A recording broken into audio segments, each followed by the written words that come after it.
Bienvenue au Labo Fnac, le laboratoire qui évalue les produits selon les performances réelles des produits. Aujourd'hui, je vous présente le Nikon Z5 II qu'on testera prochainement. Mais pour l'instant, on va le découvrir ensemble et je vais vous donner mes premières impressions.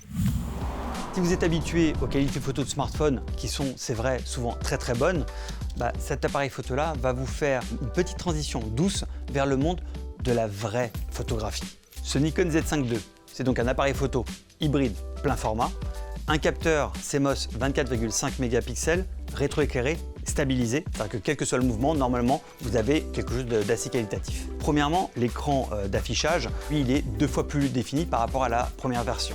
Ensuite, on a le viseur. Nikon annonce 3000 candela, c'est-à-dire que c'est extrêmement lumineux, sachant que la version précédente était à 1000 candela simplement. En termes d'ergonomie, on voit l'essentiel, on voit les emplacements de cartes.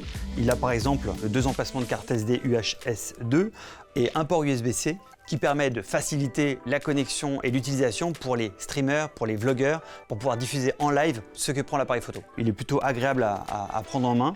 Le capteur photo, il est rétroéclairé, donc ça améliore grandement les performances quand il y a très peu de lumière. Mais couplé au processeur Expeed 7, ça permet également d'avoir une meilleure maîtrise et de monter très haut, c'est-à-dire monter à 64 000 ISO en mode photo. Et en mode vidéo, on est à 51 200 ISO.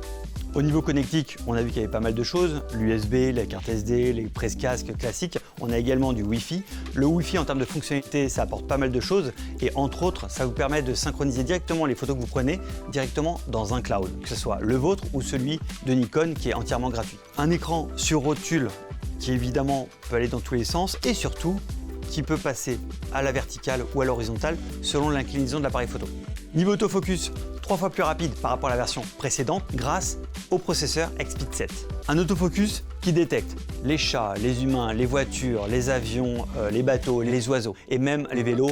La fonction suivi 3D qui permet de verrouiller une cible et de pouvoir la suivre même en bougeant l'appareil photo. L'autofocus a le même niveau de détectivité que le Z8 ou le Z9 qui sont les boîtiers très haut de gamme de chez Nikon. Grâce également au nouveau processeur, vous allez pouvoir prendre des photos en mode rafale à 30 images par seconde en mode JPEG ou 14 images par seconde en RAW.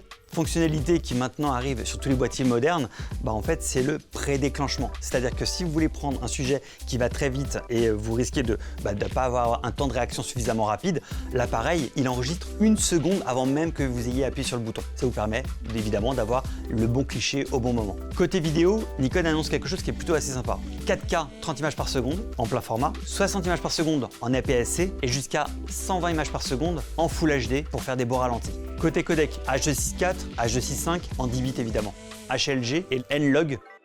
Chose inédite sur les boîtiers de cette gamme, c'est l'enregistrement en RAW directement en interne sur les cartes SD.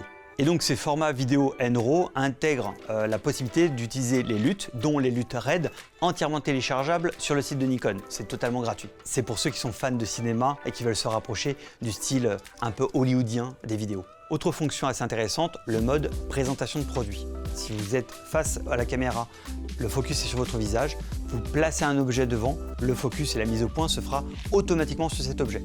Le prix de ce Nikon Z5 II, c'est 1 899 € et il sera disponible à partir de fin avril 2025. Dès que le test du Nikon Z5 II sera réalisé, vous pourrez le retrouver sur labofnac.com, sur fnac.com ou sur l'éclaireur-fnac.com. Donc n'hésitez pas à aller sur le site. À bientôt.